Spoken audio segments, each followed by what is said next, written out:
Hace pocos días, charlando con una mujer atravesada por un conflicto, por una falta de solución, no por ella, sino porque el Estado no interviene, dimos cuenta de la situación, del abordaje que hace Niñez para aquellas familias que reciben el abrigo de niños que quedan desamparados. Por eso la convoqué a Romina Altamiranda, para que charlemos un poco de temas que la política en general no los tiene en la agenda, pero día a día marcan situaciones dolorosas y que se pierden en estadísticas, pero se tratan de historia. Bueno, Romina, muchas gracias por estos minutos. Si yo te digo Niñez Moreno, que conoces, no solamente los juzgados, sino el sistema de niñez, que es un pasamanos a partir de esta situación que puede abordar y otras, hasta por miedo no quieren hablar, pero ¿qué es lo que vos podés visualizar y qué es lo que tenés como información dura de lo que ocurre? Bueno, primero de nada, gracias por la invitación, buen día. Más allá de esto que planteas, de lo de pasamanos, hay una realidad de un colapso del sistema de promoción y protección que tiene que ver con la dificultad en que se encuentran los y las profesionales que abordan las situaciones al momento de articular con los diferentes programas y al momento de intervenir en diferentes situaciones, tanto por la cantidad poblacional como por la situación de vulnerabilidad, que se da tanto en Moreno como en otros distritos, no es que ocurre particularmente en Moreno. De hecho, Moreno en su momento... Pero Moreno tuvo un abordaje Niñez en su momento que era faro para muchos municipios. Iba un poco a eso. Fue ejemplo, sí. Fue el primer municipio que descentralizó, que tenía divididos por zona el sistema de promoción y protección en la época en la cual era subsecretario Román Pacheco. De acuerdo. De hecho, quien hoy es subsecretaria de Niñez era la directora, digamos, y es un ejemplo y es una persona que aborda con total sensibilidad los temas. Tiene un compromiso tremendo con las niñeces de Moreno. No desconoce la realidad. Lo que sucede, y sucedía, fue pasando a medida que pasaron los años, es que el sistema se fue quedando. Y tal vez el abordaje de las situaciones implica mayor cantidad de recursos, mayor cantidad de profesionales que puedan abordar la situación y también qué tipo de profesionales y qué abordaje y a quién se contrata para abordarlas, porque eso también implica, qué sensibilidad tenés al momento de abordar una situación. Romina, si vos decís que el sistema se fue quedando, yo lo leo así, las vulnerabilidades crecieron y la respuesta del Estado fue menguando, reduciéndose, ¿es correcto? Sí. Eso explica el colapso. Explica el colapso y también hay una realidad, es como quienes integramos en algún momento parte, bueno, vos sabés que yo trabajé 6 años en Niñez de Moreno. Sí. ¿Entendés que detrás de esa medida que vos tomas en ese momento, la vida de esa persona continúa? Y cómo continúas en el día a día viendo que el turno que le das en previa, en su momento era previo y no sé si continúa siendo previo, o el turno que le das con salud mental, y la verdad que esa familia que voluntariamente está siendo familia de abrigo necesita un acompañamiento, y el acompañamiento tiene que ser, porque la medida, el plazo máximo es de 180 días, después hay un proceso judicial y demás, el acompañamiento tiene que ser una vez por semana, una vez cada 15 días. La realidad es que eso prácticamente no sucede. Háblame de ese acompañamiento que no sucede. ¿Cómo sería el acompañamiento? Se toma la medida inicial, se hace un abordaje para ver qué referentes afectivos pueden llegar a alojar al niño, o si no, quién es más cercano. Queda a cargo de esa familia y se supone que el servicio local articula con los diferentes programas que tiene Niñez para que pueda hacer ese abordaje. Habrá que ver cada situación particular. Probablemente en muchas situaciones se llegue y haya otras en las cuales no. Te hablo en términos generales, desconociendo, el procedimiento en el caso puntual de la mamá que vos en su momento entrevistaste. Pero la realidad es que la familia de abrigo también necesita un acompañamiento para justamente plantear cuál es la necesidad. Y también porque ese nene, lo que sucede a veces es que las medidas de abrigo se extienden de tal manera que la vida de ese nene acostumbrándose a un núcleo familiar que después se va a ir a otro lado. Y te marca de por vida, después en el desarrollo de tu vida, entonces es entender eso, la medida de abrigo cumple en determinado tiempo, debiéramos cumplir con los tiempos porque también naturalizar su dinámica familiar después implica un cambio mayor para el niño y quién acompaña a ese niño y con qué recursos. Claro.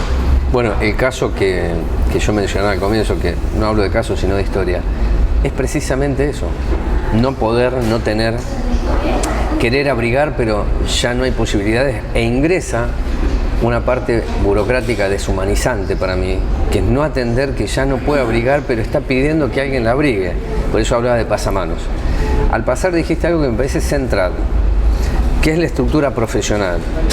¿Hasta dónde la tercerización que existe en niñez, digamos, por contrataciones, monotributos y demás, afecta incluso la mejor política para el mejor abrigo y para frenar las vulnerabilidades que tienen niños y niñas, o las niñeces? A ver, en respecto a esto lo decís, la contratación de profesionales externos, digo, más allá de la modalidad de contratación del municipio, es necesaria, digo, como empleado dependiente o como contratado, sí, como contrato, digamos, de locación, que era lo que ocurría en su momento mayormente, hoy un poco menos, pero sí hoy sigue, menos, sigue existiendo. Sí. La realidad es que no pasa por eso, sino pasa por cómo supervisamos a los profesionales que ejercen, digamos, sus tareas en esa área. En su momento existía lo que es la supervisión, tal vez hoy también ocurra, digo, cómo se acompaña a ese profesional y cómo efectivamente se va haciendo un trabajo para que el proceso de intervención sea mejor. Primero porque no todos estamos preparados para intervenir en materia de niñez. Digo, la realidad es que, por ejemplo, a los abogados nos forman de una manera en la universidad que cuando vos llegas a un sistema, a un servicio local, tal vez la persona que viene abusada, la primera intervención no sea decirle denuncia, es acompañarla desde otro proceso. Acompañarla para que llegue al proceso de desnaturalización abusada o violentada. Acompañarla para que realmente llegue al proceso de desnaturalización de esa violencia. Porque si vos la presionás a la denuncia inmediata, después esa estrategia se cae. El tema es cómo, digamos, trabajamos para que los profesionales que ingresan puedan sentirse acompañados, entendiendo que la situación, el sistema está colapsado, los servicios a veces no pueden dar muchas respuestas, pero que también es responsabilidad de quien trabaja ahí. Digo, no nos podemos, digamos, ingresar a un lugar y decir, no es mi responsabilidad. Sí, el sistema está colapsado, pero uno tiene que tener vocación para saber dónde está trabajando. Sí, además de las capacidades que puede tener una persona al momento de elegir un trabajo de estas características, que es durísimo, porque la clave es acompañar. Yo no sé si hay horario, creo que no. Cuando hay una emergencia te tiene que llamar y te tiene que responder. Ahora, ¿qué herramientas tiene ese profesional para responder? ¿Cómo se articula, qué es lo que decís vos? ¿Qué programas intervienen? O lo sacamos del núcleo duro de violencia, lo llevamos a otro lugar y bueno, y ahí pernocta. Pero no se le da los derechos a ese niño o a esa niña que el Estado debería garantizar. Esa es la clave del asunto. Antes y ahora, y mañana, no sé, será igual. No, habrá que pensar de qué forma, digamos, se jerarquiza, digamos, ese lugar también. Digo, es importante pensar en las condiciones laborales. Es importante pensar al momento de tomar la entrevista si la persona que es contratada tiene perspectiva o no tiene perspectiva, cómo aborda las situaciones, hacer un acompañamiento para... Lo que pasa es que muchas veces se corre atrás de la urgencia, y es lo que termina pasando. Entonces, y también hay un ciclo que los profesionales debemos cumplir en ese servicio, justamente para no naturalizar cuestiones que no debieran ser naturalizadas. ¿Cuántos juzgados, que no sé si esta es la clave, ¿no? Pero dentro del colapso, pero si yo te pregunto, ¿cuántos juzgados de familias debería tener el departamento nuestro? Por la evaluación que hace el Colegio de Magistrados en su momento en conjunto con el Colegio de Abogados, de acuerdo a las situaciones, lo que se planteó fue la necesidad de 6 juzgados de familia más. Y sí tiene que ver esto que decís, primero porque justamente el tema de que no funcione bien el sistema de niñez y otros dispositivos administrativos locales, provinciales y demás, implica un colapso del sistema judicial. Claro. Entonces digo, me parece que hace a las veces, si no tiramos siempre la pelota para el lado del sistema judicial y los jueces, y en realidad hay un montón de herramientas previas que debieran ser estrategia para que ese sistema no se encuentre colapsado. Es decir, la última instancia sería esta, como siempre se dice, ¿no? Sí. Lo que pasa es que se presenta como la primera instancia, toma, resuélvelo. Eso me está diciendo. Y en realidad terminás pasando. El servicio local te dice no, que lo resuelva el juzgado, pero en realidad hay estrategias previas. Y después también tenemos un servicio zonal, que depende de provincia, que muchas veces lo que sucede es la falta de articulación entre el local y el zonal al momento de pensar la estrategia conjunta. Entonces digo, me parece que pensar exclusivamente que es responsabilidad del sistema judicial es un todo. Es responsabilidad de todos los que formamos parte de algún organismo, pero hay estrategias previas que si son abordadas a tiempo no llegan a colapsar el sistema de justicia, que además está colapsado por otras tantas cuestiones, ¿no? Hay otro vértice que, agradeciendo la honestidad que estás planteando como siempre, que son las defensorías de familias y mujeres cuando le sacan a los niños o a las niñas por decisiones que pueden ser loables. pero no saben del proceso. Me pasa en forma, te digo, continua cuando me llega la noticia y veo hasta dónde la noticia se puede trabajar, cómo no se vulnera el derecho de las niñeces, pero no tiene asesoramiento legal, lo desconocen. Entonces vayan a la calle Belgrano, me dicen. Bueno, y van a la calle Belgrano y después dicen no hay turno, tiene que venir la semana que viene. ¿Eso también forma parte del colapso o qué es? Defensoría también, digamos, la realidad es que no llega no creo que no estén capacitados para asesorar, sino que lo que pasa es esto, que hay una serie de requisitos previos que piden para poder acreditar ciertas cuestiones donde esa persona no tenga recursos y ¿qué termina pasando? Que alguien que se encuentra en una situación de vulnerabilidad, que vive tal vez en Cuartel Quinto, en Trujillo, y se tiene que tomar varios colectivos para llegar a Moreno Centro, vienen y ¿por qué no descentralizamos, te digo? Claro, ¿por qué no descentralizamos eso? ¿No?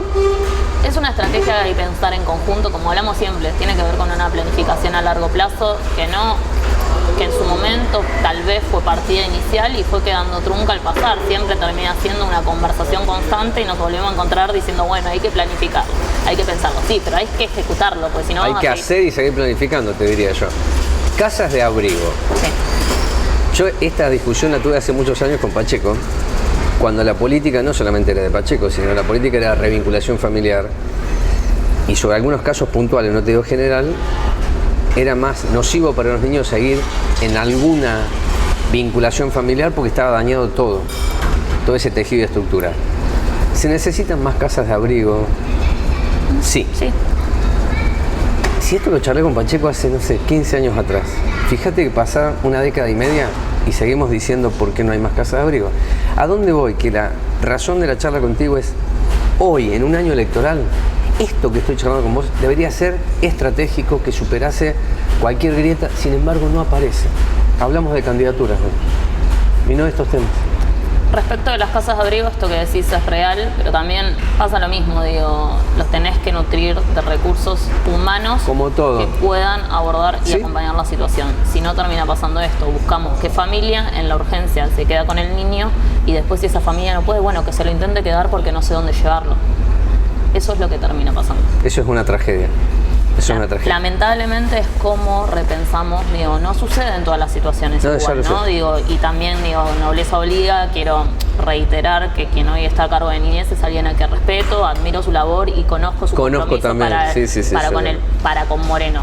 Entonces, la verdad es que entiendo que muchas veces supera el cotidiano y lamentablemente pasa esto, la falta de coordinación, la falta de comunicación entre los equipos, que a veces tu superior no está al tanto y detrás de la vida de esa descoordinación que existe en los foros administrativos está la vida de las personas, que es lo que no se tiene que perder de eje. En la medida que se puedan ir trabajando ciertas cuestiones, pero bueno, faltan recursos también. Bueno, mira, te voy a hacer un comentario público. Estamos en vísperas del inicio de clases.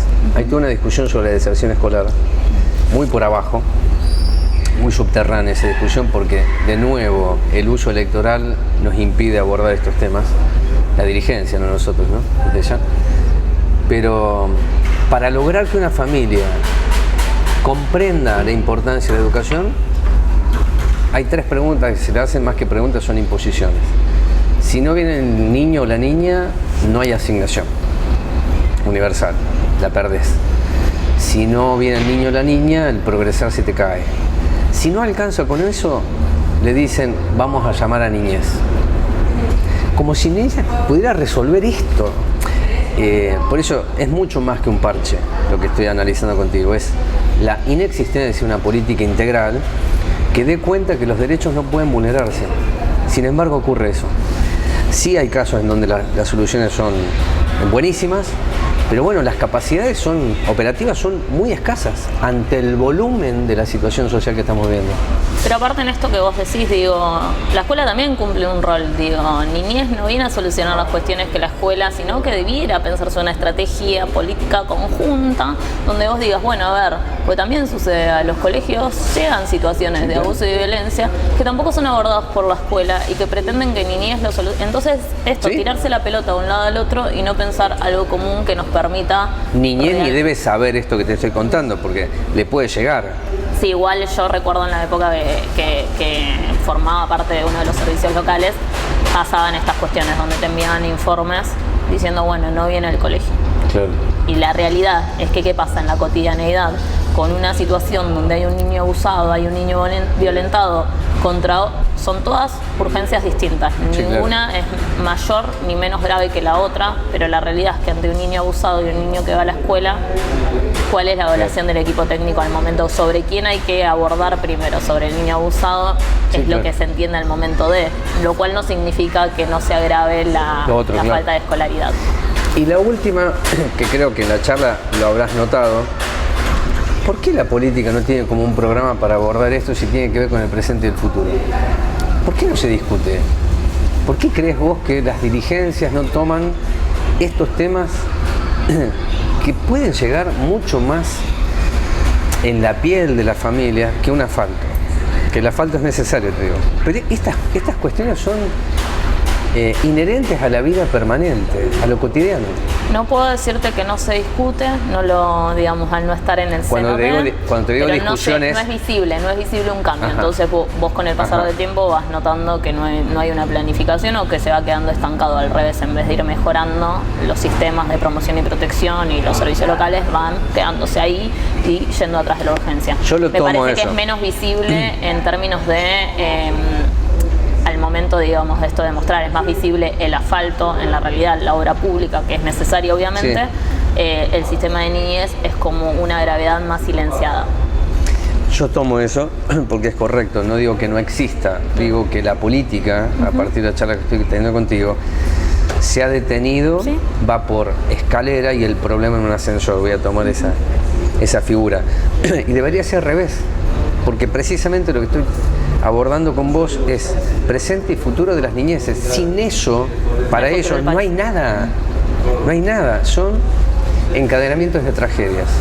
Y después lo contamos. Bueno, muchas gracias, ha sido un gusto charlar Gracias contigo. a vos por la invitación.